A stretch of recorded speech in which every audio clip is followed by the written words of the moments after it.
ADN Podcast. ADN Podcast. Voces con contenido.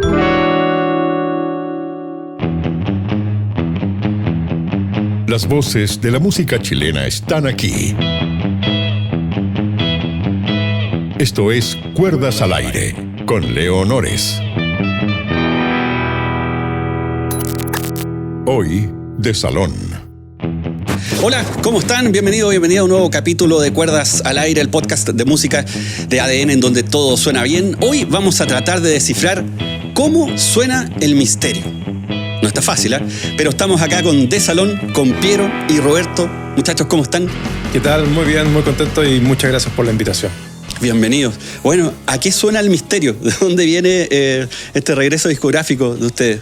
Es difícil reducir la respuesta, más que decir de dónde viene. El sonido del misterio, nuestro nuevo disco, hay que entender que es un disco que viene precedido de 10 años de silencio discográfico. Entonces, sin duda nosotros nos propusimos la idea y el fin de hacer un gran disco, una gran vuelta a nuestra discografía y por ende también tomar el reto artístico que significa hacer un disco y no singles como veníamos haciéndolo. Así que por lo mismo yo les presenté el concepto del sonido del misterio a los chiquillos para que en sí, bueno, la gente ya puede escuchar el disco y sabe que es un disco que tiene un concepto en base al misterio. Y el sonido del misterio puede ser muchas cosas. Yo partí de la base diciéndole que somos nosotros. Es un misterio como nosotros, o por qué la vida nos juntó, por qué somos los mismos integrantes de una banda hace más de 25 años que se conocieron cuando chicos en Concepción, que aman la música y que, bueno, y que haya funcionado, que hayamos viajado a Santiago, que haya funcionado. Pero también está obviamente el concepto que traspasa y unifica las canciones, que es todo lo que envuelve el misterio en la vida. O sea, es como el misterio termina dándole sentido a la vida y en este caso hacemos ahí un viaje por el destino, el amor, la suerte, la tragedia, la muerte y todos los tópicos que vamos tocando en todas las canciones en este disco y que, bueno, nos tiene muy contentos con el resultado. Sí, y hay algunas, por ejemplo, para mí, favorita hasta ahora, la 11, que es el misterio. Justamente. Es mi canción favorita. Sí, está buena esa, porque en el fondo hay una frase que me llamó mucho la atención, que entender sin saber. Es que, ¿sabes está buena eso.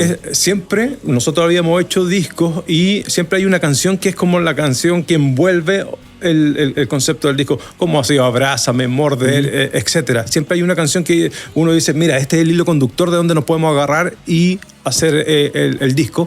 Y en este caso para mí fue el misterio. Esa fue la canción que fue disparador de decir, ya, aquí hay una idea, aquí hay un concepto, lo que estaba hablando antes un poco de hablar del misterio, de tomar el misterio como un concepto artístico y es mi favorita, sin duda. Creo que es una de las que quedó mejor. También obviamente con los chiquillos era divertido sacarla y darse cuenta cómo está nuestra influencia súper clara en esa canción y obviamente también la letra también me gusta mucho lo que significa. Pienso también como el sonido de The Cure, que tiene esa duplicidad de cosas muy tristes, pero que a la vez te hacen bailar.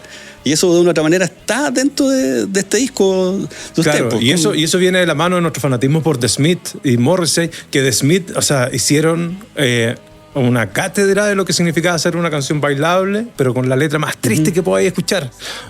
Y nosotros obviamente nos apoderamos también de eso.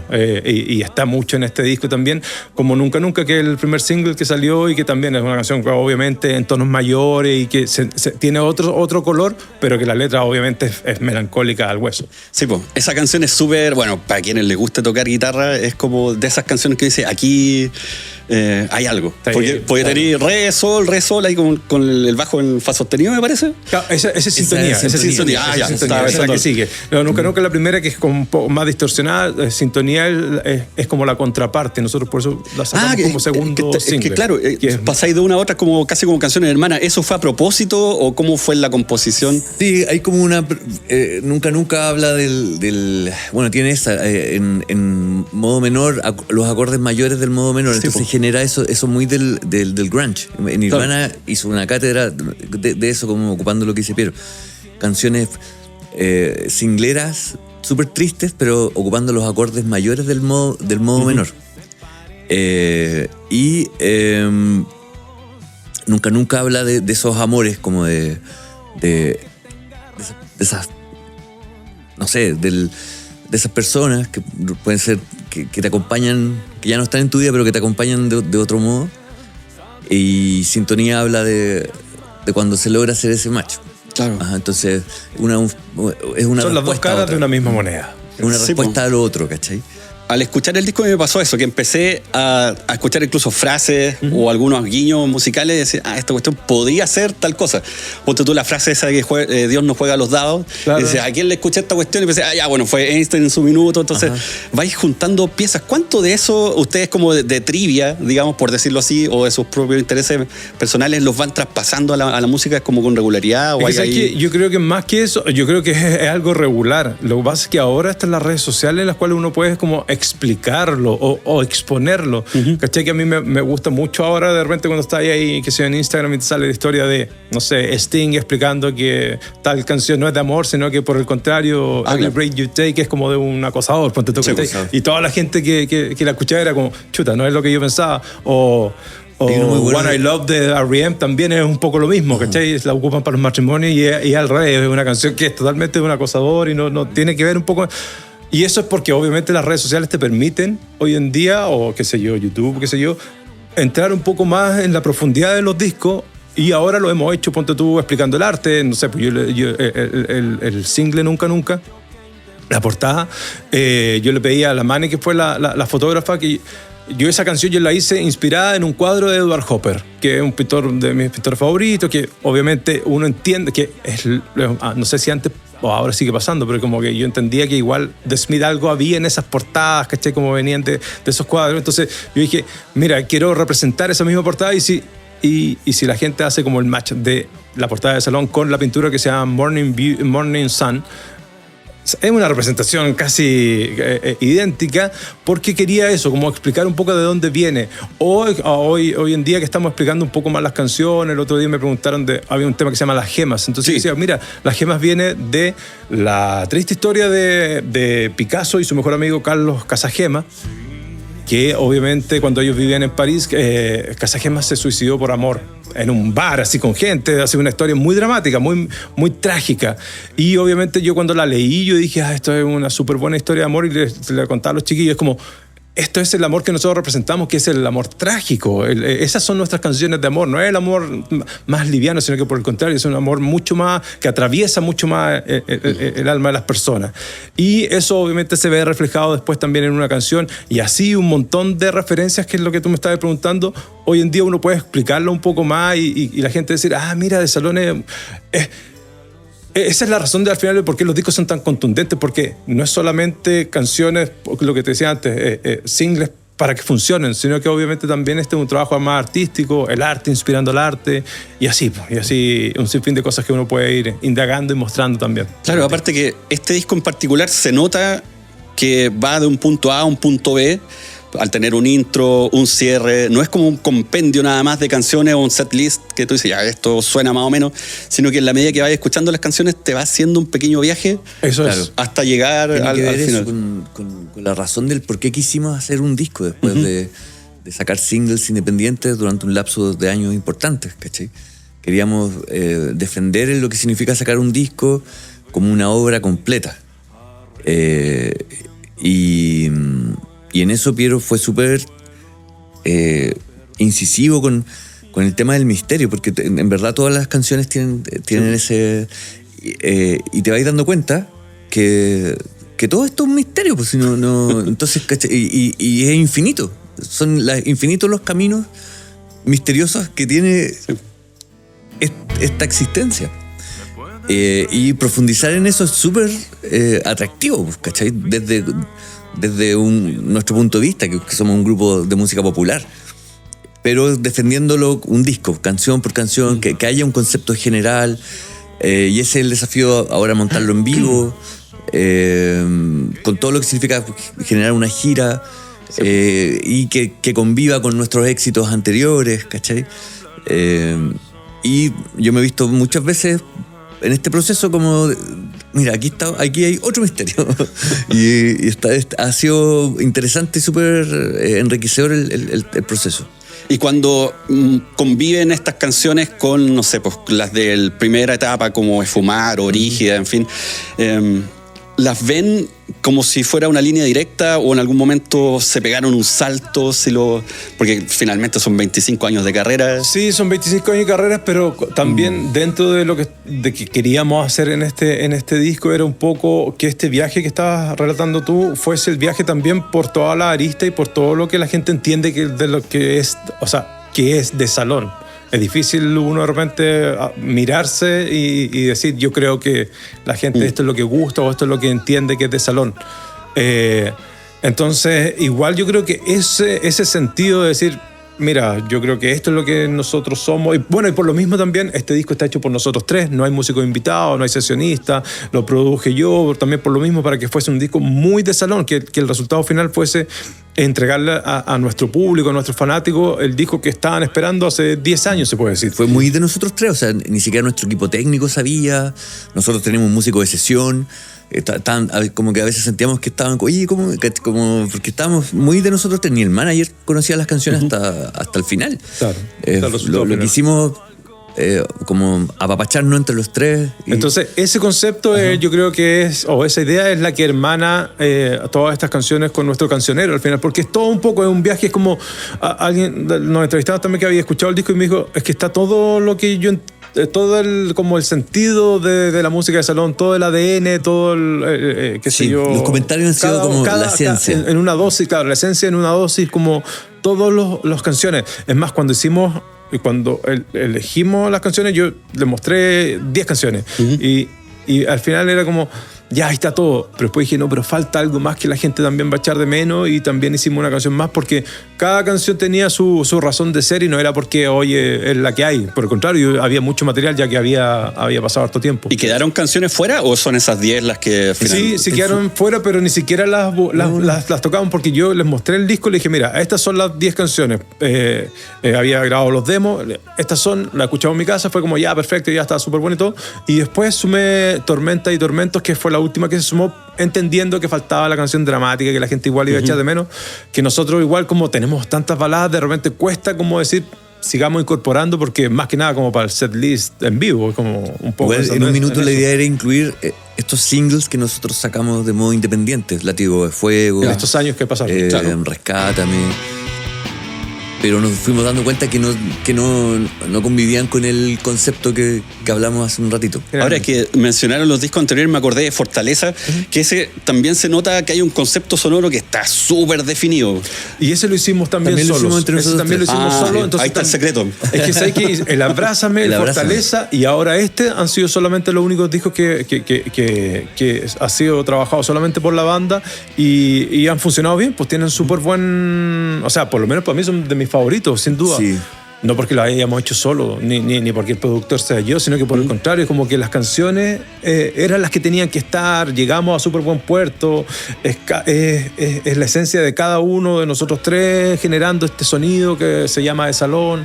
Entonces eso es súper bonito, es difícil quedar conforme con un disco y entonces, como sobre todo cuando uno no tiene como la ayuda o el hombro de un productor en el cual recurrir, es más difícil aún llegar a un resultado que uno diga, oye, sabéis que quedó súper bueno, así que no, obvio que uno quiere mucho esos discos y sobre todo en general en De Salón, como somos tres, cuando esto es tener un grupo, a veces hay que esperar a uno, pero cuando estamos los tres como enfocados en una vibración similar, pasan cosas súper interesantes, y estos discos han sido así. Mira, han sido así. Bueno, estaba pensando ahora, como en esas las mezclas de distintos estilos, hay una canción bien particular que me llamó la atención, el track 7, ese Sufriendo de Más, que uno dice, que esto te hace pensar como en los 80, el sonido como los sintes. Totalmente. Claro. Incluso te diría que si los Prisioneros hubieran seguido activos, podría haber sido como un poquito, sí. De hecho, ¿Cómo llegaron ahí? Jugábamos con la introducción. ¿Viste? Ya. Lo hicimos un par de veces en el ensayo. Sí, bueno, tiene todos los guiños, pues la batería con trigger electrónica, la caja, el bajo arpegiado de sintetizador y no de bajo real, qué sé yo. Si bien yo toqué harta guitarra con distorsión, igual el solo tiene sintes para que suene un poco más ochentero, algo que nos gusta, pues nosotros igual crecimos con el New Wave así a la vena, pues, claro, dentro de nuestro catálogo. Y si sacamos todos esos elementos, queda una canción super trío, power trío, que hay un montón de esas en nuestra discografía también. Sí, porque es como que la gente que la escuchó fue como, esto es de salón, abrázame, esto es de salón, ¿cachai? Como que inmediatamente hacen como la conexión con canciones más rockeras. A Ricardo le encanta mezclar su sonido de caja, ya sea con harta reverb o con triggers. En Piedras de Fuego también llegó un día con una caja chiquitita, así, ¿de dónde la sacaste? Y la empezó a ocupar y quedó súper bien, se nota el contraste. Claro. Y reemplazó el loop que yo había hecho, que era un loop súper clásico, y él, claro, dijo, no, pero orgánicamente consigo una caja. Como que fue a comprar una caja así como especial. Dijo, a Franklin le llegó una caja precisa. Para esto. Y siempre a mí también me encanta cuando empecé a descubrir el sinte con bajo, y hace unos discos atrás también, cuando me encanta, tengo un Moog y juego a hacer ese, pero son propios de los 80, que es una década muy rica en discografía. Sí, pues es que de hecho, escuchando sus discos, ahí uno puede encontrar siempre como la mirada busquilla, uno empieza a ver qué cosa hay. Ponte tú en la segunda estrofa de Fumar, hay un parte del riff de una canción de Depeche Mode. Ya ni me acuerdo de esa canción ya. Sí, pues hay pero de seguro sí, porque Depeche Mode es como también de nuestras bandas así insignes que nos convocan, que tenemos como gusto similar. El arreglo de tu guitarra hiciste ahí Enjoy the Silence. Es que nosotros tocábamos Enjoy the Silence en esa época como covers, así como era parte del repertorio. Parte del repertorio, lo grabamos acá en Iberoamerican también, en las raras tocatas, me acuerdo, y sonó mucho y estaba ahí como de las primeras canciones en internet, qué sé yo, esa versión. Y en vivo, como la introducción en fa menor, yo la hacía con la intro de Come As You Are de Nirvana. Esa es la influencia, pues éramos súper chicos, teníamos 18 años haciendo música, entonces obviamente ahí tú tenías el background de todo tu música favorita y aquí, muy cerquita. Y aparte que era otro mundo, pues en el fondo ahí estaba MTV full todavía. Claro. YouTube no había aparecido, eso es súper importante. No. YouTube es el 2005 y acá estamos hablando de fines de los 90, principios del 2000. 99. Claro, entonces era otra cosa. YouTube es como el 2006, 2007. 2005. Sí, 2005. Sí, pues, sí, por claro, eso. Pues, y eso fue para nosotros el disco Morder, Abrázame, tiene que ser esos años. Claro. Y ahí, claro, nosotros entramos full MTV, YouTube y todo eso. Aparte, ahí había otro fenómeno que, por ejemplo, ahora con Spotify uno se comparte la música y es la papa. Pero antes el disco pirata, ponte tú, o de repente el MP3. Sí, pues. Nosotros somos la época de apogeo en esa época, en la caída de la industria, esos 10 años donde la industria se acomodaba a lo que tenemos hoy día. Ahí fue nosotros en México, en los tianguis, que son como las ferias, así, discos piratas de salón filmándolo. Acá también. El disco en el Bio Bio estaba antes que saliera. Todo descargando. Claro, era todo ahí pirata. Claro, pero al final eso es lo que hace que uno sea también una banda más reconocida y más popular. El hecho de que es como, ahora que dijiste lo de México, es como nuestros amigos en México, yo me acuerdo que ellos decían, ya de salón suena acá en la radio, ya de salón suena, o sea, se sale en MTV, de salón, o sea, estamos hablando del año 2005, son cosas así, eran importantísimas, era increíble poder desde Chile estar sonando. Pero me acuerdo que dijeron, pero cuando ya los vi en el Chopo, en el Tianguis, ahí pirata, es porque ya lo hicieron, lo lograron. Eso, cuando uno ya llega a eso, es porque ya... Llegar a la cuneta, ese es el lugar. Porque eso es la firma de que eres popular, porque como ya, esto lo escucha mucha gente, así que tiene que estar ahí. Sí, pues era entretenido ese tiempo, que cuando había que quemar los discos, de repente con Nero, y la cuestión se pifiaba y perdiste, empezaba todo otra vez. O buscabas un disco y no era el disco, venía con otro nombre. Y el intercambio que hacíais con Ares, y te sacáis 300 virus para tres temas. Sí. No, y podíais descargar muchas cosas. Te quedabas descargando así, te ibas a acostar y quedabas descargando discos. Claro. A veces sonaban bien, otras no tan bien. Y bueno, ese fue nuestro, así, mucha presencia radial, mucha presencia mediática, pero también como la industria no estaba cerrando una etapa y buscando cómo acomodarse a una nueva. Esa es nuestra generación. Sí. Con videos donde la tecnología llegó como al home studio, ya podía empezar a hacer videos. Entonces, una parte, en general la industria de toda esa década es así, pues bien experimental en términos de videos, en términos de discos. Son videos bien lúdicos, porque los podías empezar a hacer tú. Claro. Sí, pues con la High 8, en Claro, fin. todo eso. Todo eso. ¿Y cómo se acuerdan de, ponte tú, no sé, las primeras tocatas? Porque hay etapas que es como los memes, que se recomiendo no saltárselas. El ir a pegar los afiches con el grupo, tocar donde se pudiera. Antes de Instagram existía Fotolog, que también ahí uno ponía flyer y, Claro. y así. ¿Cómo era? Pero eso incluso ya era adelantado a nuestra época. Si nosotros llegamos a finales de los 90 acá, y era tocar donde se pudiese. Sí, pues tocamos en cualquier parte nosotros. ¿Y cuál fue lo más raro de donde...? El pollo a la brasa es el clásico, ¿no? Yo creo que ese... Las rejas. Abajo, arriba, había un bar arriba y abajo era un pollo a la brasa. Entonces tú entrabas por el pollo a la brasa y llegabas ahí arriba a un salón donde te tocabas. No era ni conocido, era porque realmente nosotros tocábamos donde se pudiera. Sí. Así, no. Y eso es súper distinto a lo que hacen hoy día los proyectos musicales. No, nosotros no le dijimos que no a nada. Dábamos la vida por tocar en vivo. Dábamos la vida. Y a mí me pasa que ahora como que evitan tocar en vivo un poco para evitarse esa realidad. Puede ser entendible o no, pero prefieren como el ecosistema de las redes sociales a poner ahí, a poner la cara en ese tipo de cosas. Pero todo así, el lugar que se te ocurra, la discoteca que abrió, la que no pagó, el local que... enano, donde se pudiese, ¿no? En Concepción nosotros así íbamos a los locales, buscábamos, oye, queremos tocar, tenemos una banda, es que no tenemos permiso, no, pero no hacemos mucho ruido, mentira, obviamente la noche tocábamos, llegaban los packs, cerraban el lugar, y era como toda la vorágine, como todo el imaginario del rock, uno pasaba por ahí y obviamente también el otro lado era que también nosotros tuvimos la suerte de llegar a Santiago y conocer a muchos músicos muy connotados. En este caso conocimos a Cristian López de Javier Parra en Lo Imposible y Claudio Valenzuela de Luciel. Entonces, aparte de ellos de ser los productores del primer disco, también nos permitían telonearlo. Entonces, si teloneábamos a la Javiera o teloneábamos a Lucibel en la estación Mapocho para 10.000 personas, obviamente eso era un espaldarazo increíble y mucha gente te conocía. Porque como decías tú, o sea, antes era imposible conocer bandas si no fuesen vivo, ¿no? Sí, también hicimos stickers, pero miles, como 10.000 stickers los pegábamos por Santiago y hasta hace relativamente poco tiempo te encontrabas con ¿En serio? uno. Sí, no hubo una temporada que todas las bandas lo hacíamos ahí llenos. Sí.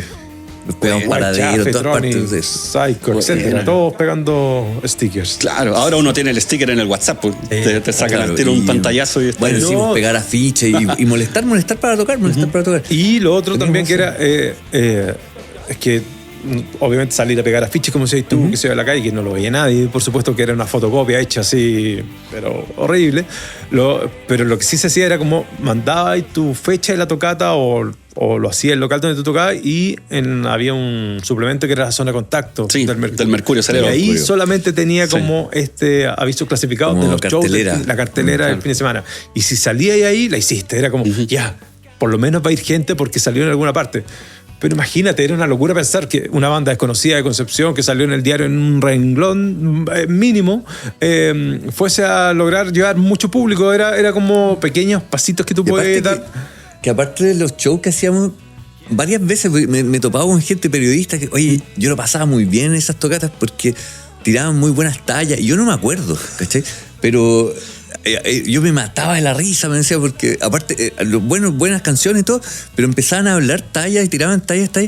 Y te juro que era, claro, eso es. Era como, nosotros lo pasamos bien, ¿cachai? Buscábamos pasarlo bien y ya después, ya con cierto reconocimiento, hacíamos 3 SCD de Vespucio seguidas un viernes y 3, y decíamos, oye, hagamos un show grande mejor. Era como, no, esa necesidad como de tocar, nos marcó siempre. Está bueno eso, lo de las tallas igual es importante porque el número, porque eso de salones por las tallas medio descuadradas, pues. Obvio, sí, igual obviamente es una talla adolescente que quedó como nombre de grupo, que nosotros llegamos a Santiago y que en Concepción no sé si se usaba antes o no, pero acá cuando decíamos que era de salón era como, qué elegante el nombre, y era como, ya, como que no se entiende todavía el chiste. Sí, pues. Y después obviamente ya me imagino que a nivel nacional se entiende que salón viene por eso, o se usa o hasta el día de hoy. Entonces quedó, y eso obviamente porque partimos como un grupo de amigos de colegio, todo muy adolescente, tocando donde se pudiese, como decía el otro, todo muy como pasémoslo bien, hagamos una banda, saquémosla adelante. ese es como el macro, obviamente, con mucho trabajo, ensayando todos los días, que suene bien. En esa época nosotros hicimos nuestro sonido, buscando lugares de tocar y nos pegamos jornadas de ensayo diarias. Yo tocaba con Javier a Lo Imposible en un momento y el baterista Marcelo Felipe, un gran baterista, decía, ¿ustedes ensayan 6 horas todos los días? Sí, pues, no puedo, tengo ensayo. Y era como ir a ensayar así y parar a almorzar y volver a ensayar. Los Bunkers también cuentan esa parte de su carrera muy, muy así, de ensayo diario. Y ahí, en verdad, uno se genera esa sonoridad que se mantiene hasta hoy día. O sea, ese privilegio de tocar con gente por durante tantos años, yo a veces... Yo digo, algo va a pasar acá y pasa, ¿cachai? Como de pura intuición, de estar tocando y mirar para el lado como que parece que si va a ir para allá se va a saltar esa parte y pues se la salta, ¿cachai? Claro, como, ya sabes. Y eso todo se genera en esos años. ¿Y cuánto se demoraron en definir ese sonido? Porque, claro, si uno escucha todos los discos de principio a fin, uno dice, ya, la guitarra claramente hay un poquito de reverb, hay un poquito de un tapeco a veces, overdrive, en fin. El bajo también en algunos momentos con distorsión. Sí, pero los primeros discos eran demasiada distorsión. Hay caleta, sí, sí. Pero llegar a esa como simplicidad es re difícil porque hoy la cantidad de pedales que hay respecto a los que había 25 años atrás es una locura. Sí, entonces, mi forma de tocar es por Johnny Marr, no es por otro guitarrista. Es como, ese es el guitarrista que me gusta, es mi Guitar Hero. Y de ahí viene la sonoridad y el chorus y la reverb y qué sé yo, todo lo que es el delay, etcétera.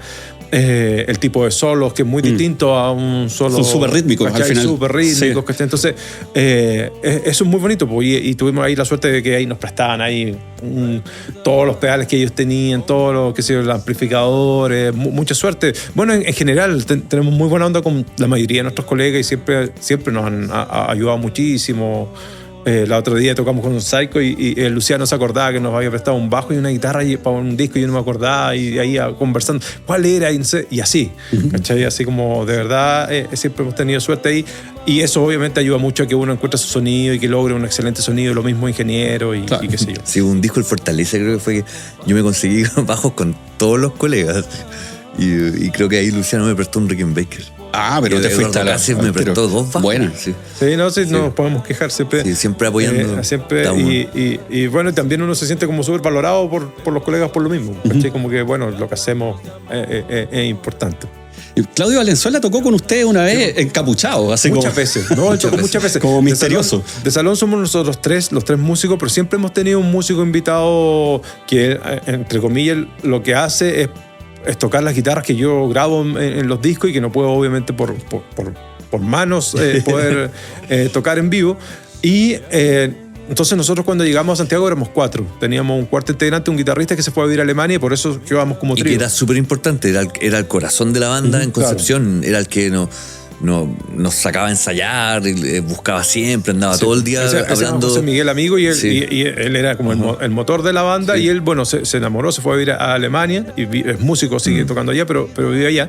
Entonces nosotros quedamos cojos y ahí aparece Cristian y Claudio como productores, como... Bueno, pero tienen que tocar en vivo. Y ahí tocaba Cristian López como este músico invitado, este guitarrista invitado. Luego Claudio, que era muy divertido, porque Claudio, claro, era el vocalista de una banda. El 99 era muy famoso, o sea, lo que te decía, sí, Estación Mapocho tocando un día y nosotros el otro día le decimos, vamos a tocar en la batuta un día martes, acompáñanos. Y él iba y se ponía una capucha y tocaba y lo pasaba súper bien porque éramos, o sea, somos muy amigos, pero también éramos, como decía el otro, así como súper adolescentes, entonces era bien entretenido tocar. Sí, yo creo que se encontraban con ese espíritu amateur de la banda de inicio, porque claro. que vaya todas, como ya, vamos, hagámoslas todas. Tener no esa chispa que no se pierda.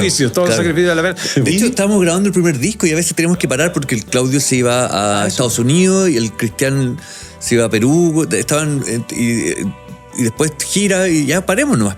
Igual el disco, el último, se nota mucho que sigue siendo como banda, no es como algo que uno escuche y dice, bueno, esto es como irreproducible en vivo.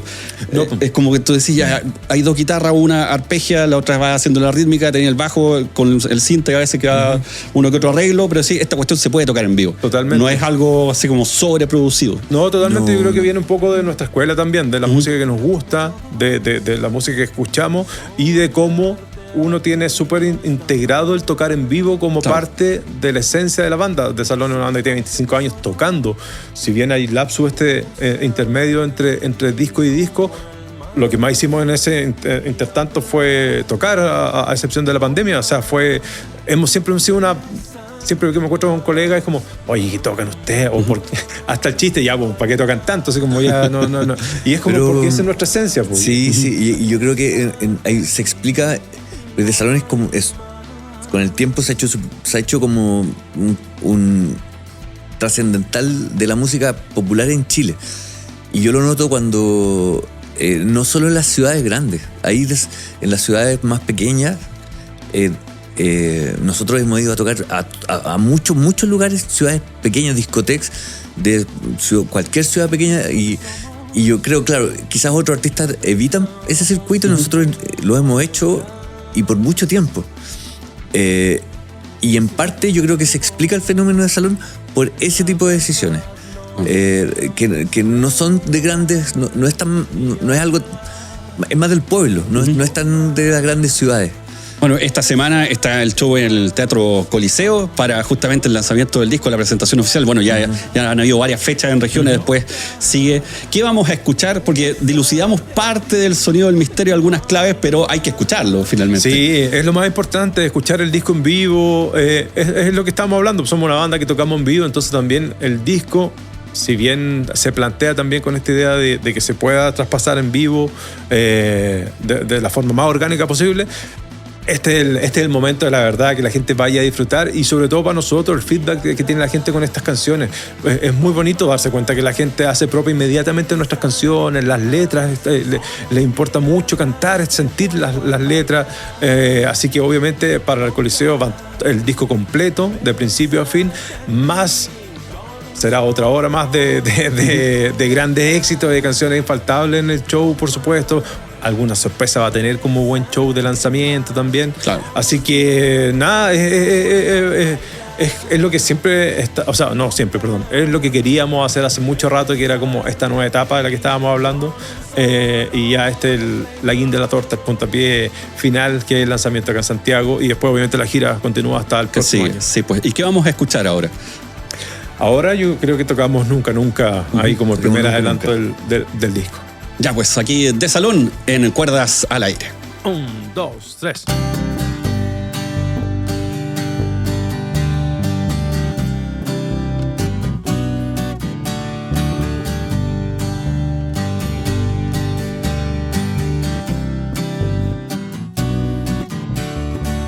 Juntos, un corazón y una canción que habla de besos rotos, vicios de una traición, el arte de sufrir cuando cierro mis ojos, porque tú me dirás que el sol se parece a Dios, porque tú me dirás que no, aunque tenga razón. Sabes que nunca te olvidé, sabes que nunca volví a amar, sabes lo mucho que intenté y no pude volver a empezar. Sabes que nunca te olvidé, sabes que nunca volví a amar, sabes lo mucho que intenté y no pude volver a empezar.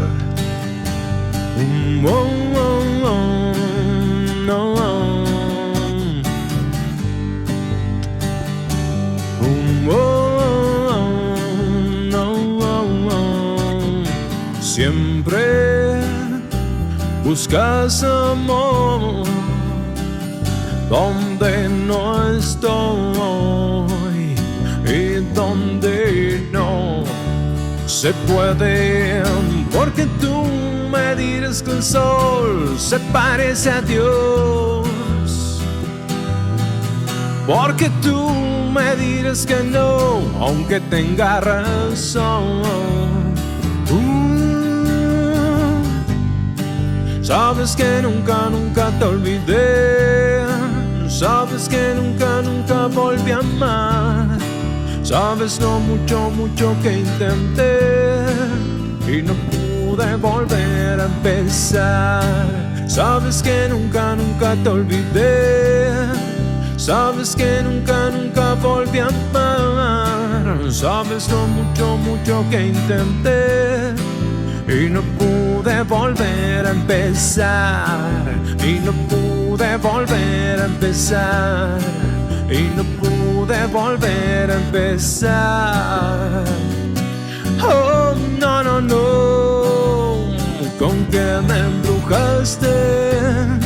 Sabes que nunca, nunca te olvidé. Sabes que nunca, nunca volví a amar.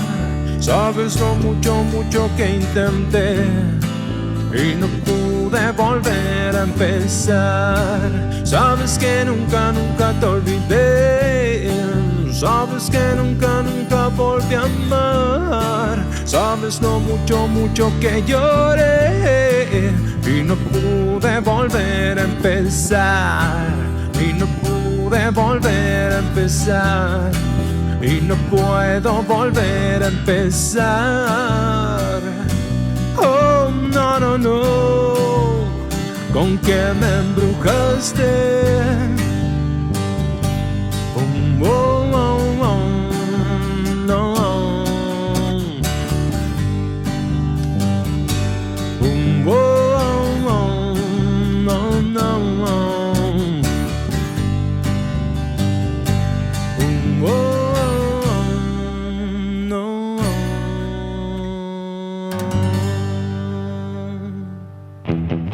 Ahí está De Salón, aquí en Cuerdas al Aire. Ustedes ya saben más o menos cómo suena El Misterio. Hay varias claves allí y lo más importante, que tiene una nueva canción para aprenderse. Así que, muchachos, muchas gracias por la conversación, por la música y los discos. No, muchas gracias a ustedes, de verdad lo pasamos muy bien, muy entretenida conversación. Y nada, dejar a todo el mundo invitadísimo para el Coliseo. Vayan a vernos, estaremos lanzando nuestro nuevo disco, El Sonido del Misterio. Lo mejor de De Salón para ustedes, así que disfruten. Nos vemos, muchachos, hasta el próximo capítulo. Chao, chao. Esto fue Cuerdas al Aire, el podcast de música chilena donde todo suena bien. Disponible en adn.cl y plataformas digitales.